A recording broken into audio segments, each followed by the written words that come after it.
Chapter 86 सच क्या है। 10-12 दिनों से हिरण्य चित्रलेखा को मध्याह्न के समय मिल नहीं रहा था।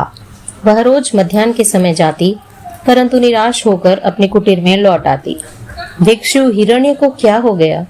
क्या ज्वर तो नहीं हुआ? आज वह नियत समय से पूर्व ही हिरण्य की कुटीर पर आ गई। हिरण्य की कुटीर में पैर रखते ही चित्रलेखा ने देखा कि स्वस्थ और आरोग्य से शोभित भिक्षु हिरण्य हाथ में ताड़पत्रीय पत्र लेकर खड़ा है। चित्रलेखा को देखते ही वह नीचे बैठ गया। चित्रलेखा ने नमस्कार कर पूछा, आर्य, 12 दिनों से आपके दर्शन नहीं हुए, इसलिए आज मैं समय से पूर्व चली आई। क्या आप कोई ज्वर आदि रोग से ग्रस्त हो गए थे? हिरण्य बोला, शारीरिक पीड़ा जैसा कुछ नहीं था, चित्त थोड़ा अस्वस्थ हो गया था। चित्त अस्वस्थ? प्रश्न करना नहीं चाहती थी, पर अचानक प्रश्न हो गया। चित्रलेखा आगे नहीं बोली। हिरण्य बोला, हाँ, एक प्रश्न का समाधान ढूंढ रहा था। समाधान मिला? नहीं, परंतु मिल जाएगा। आप नालंदा कब जाना चाहती हैं? हिरण्य ने यह कहते कहते चित्रलेखा के सुंदर बदन की ओर देखा। वह दृष्टि नहीं करना चाहता था, परंतु आंखों पर संयम टिका नहीं। चित्रलेखा बोली, आप मुझे निर्वाण कल्प धारण कराने वाले थे, अभी तो इसका प्रारंभ ही नहीं हुआ है। कहते कहते हिरण्य के चेहरे पर पहली बार हास्य की रेशमी रेखा उभरी। चित्रलेखा ने कहा, आप आज्ञा करें तो मैं कल ही नालंदा के लिए। बीच में ही हिरण्य बोला, नहीं, आज ही मैं निर्वाण कल्प आपको समझाऊंगा। चित्रलेखा का मन प्रसन्न हुआ। वह प्रसन्नता भिक्षु हिरण्य से अलक्षित नहीं रही। वह खड़ा होकर बोला, आप बैठे, मैं अभी आता हूँ। हिरण्य कुटीर से बाहर चला गया। चित्रलेखा वहीं बैठी रही।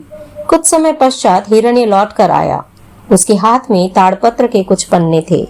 उनको चित्रलेखा को सौंपते हुए बोला, लो, निर्वाण कल्प का यह भाष्य है, मुझे कंठस्थ है, मैं समझाता जाऊंगा। परंतु निर्वाण कल्प की प्रीति देते समय चित्रलेखा के हाथ से उसके हाथ का स्पर्श हो गया और हिरण्य के चित्त में अजीब प्रकंपन हुआ। वह अपने आसन पर बैठकर बोला, निर्वाण ही अंतिम सिद्धि है।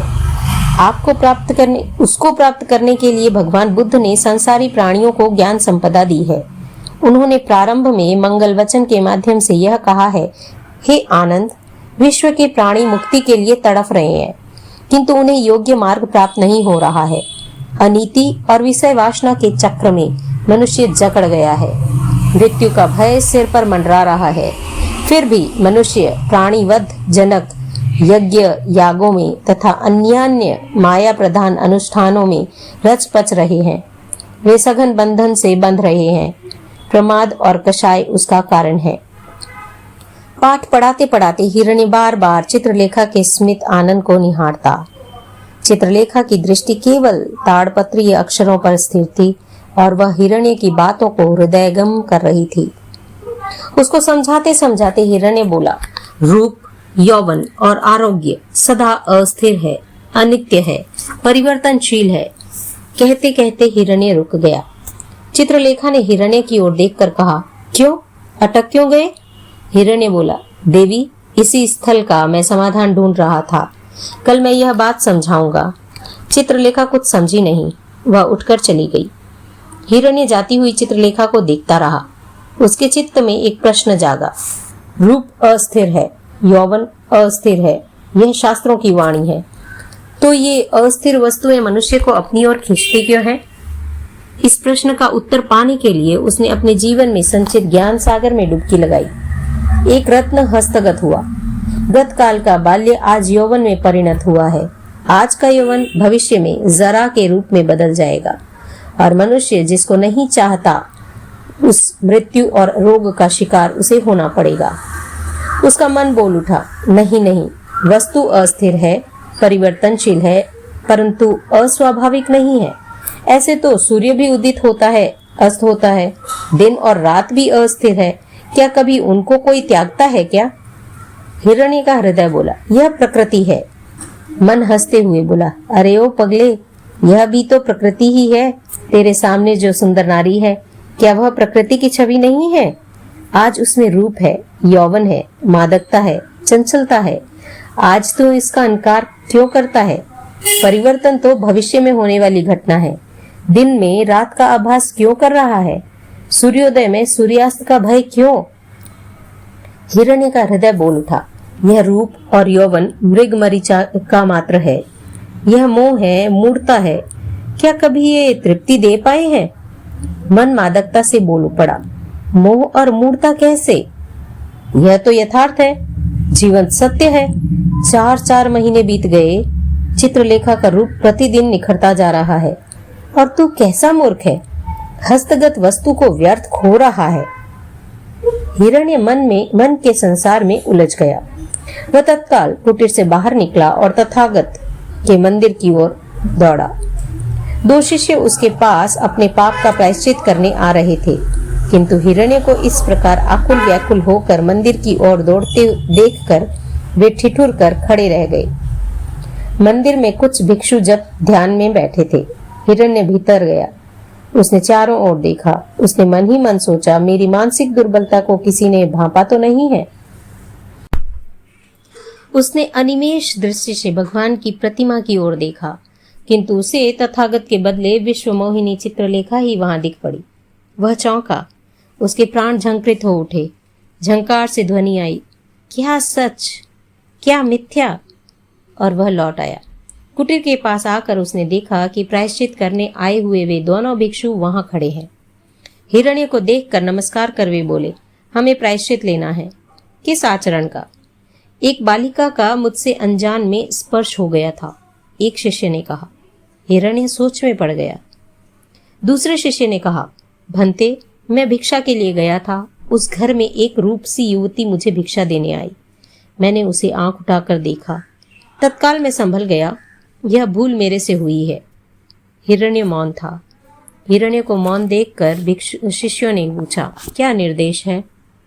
प्रायश्चित।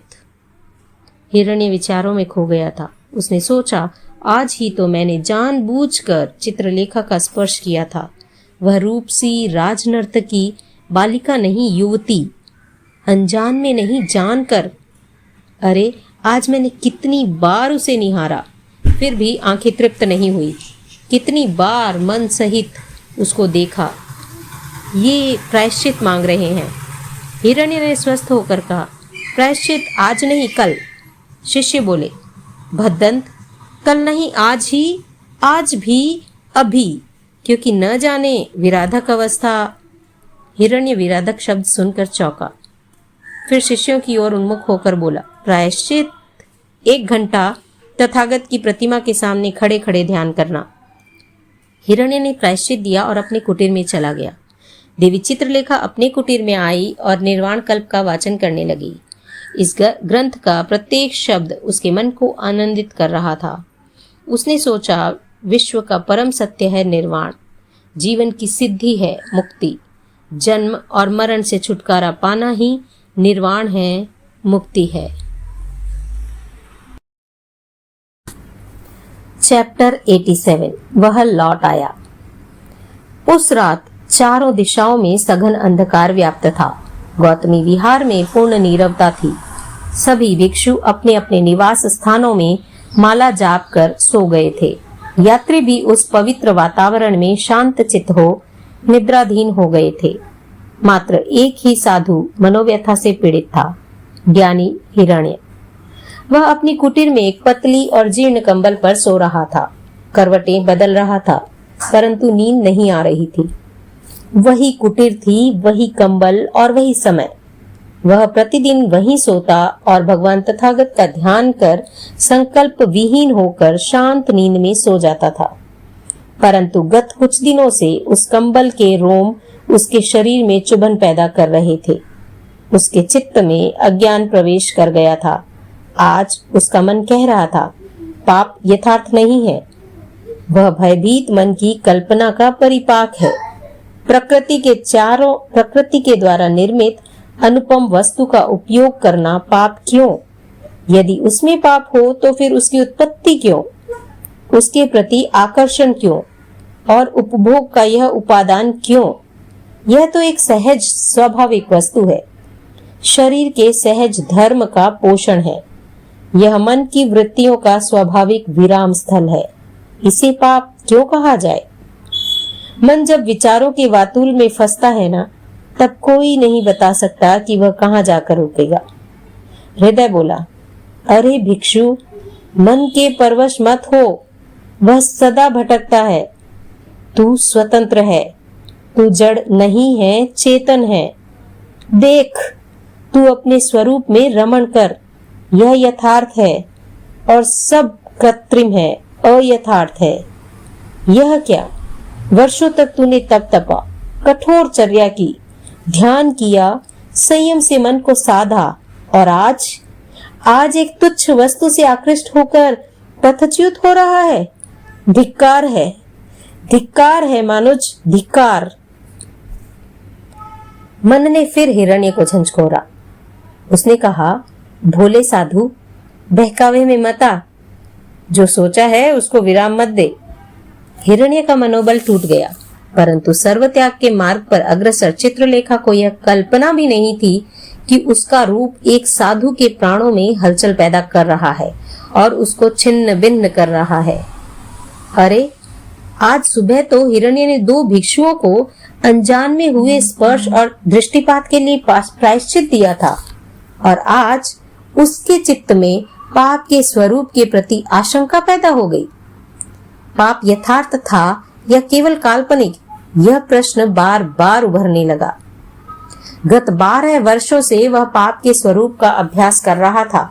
पाप से दूर, बहुत दूर रहता था, पाप की आलोचना करता था और पाप के स्वरूप को समझाने के लिए सुंदर भाष्य रच रहा था। 12 वर्षों के सतत श्रम के पश्चात, ज्ञान के पश्चात, अध्ययन के पश्चात आज उसके प्राणों में शंका जागृत हुई है। पाप है डरपोक मन की कल्पना। सभी उपभोगों को लात मारकर मुक्ति के मार्ग पर अग्रसर होने वाला भिक्षु हिरण्य आज मात्र चित्रलेखा के अस्थिर यौवन और रूप में खो गया था। उसकी साधना को आंच लगी, उसके मन का संयम टूटने लगा, उसकी ज्ञान आशंका के सागर में डूब गया। मध्य रात्रि का समय, सारा विश्व अंधकार में स्नात हो रहा था और यह अंधकार हिरण्य के मन को भी आवृत कर रहा था। विचारों ही विचारों में वह उठा, कुटीर के बाहर गया, गगन की ओर देखा, तारे टिमटिमा रहे थे। वातावरण शांत, परम शांत। हिरण्य के चरण गतिमान हुए, वह यात्रियों के निवास की ओर चल पड़ा।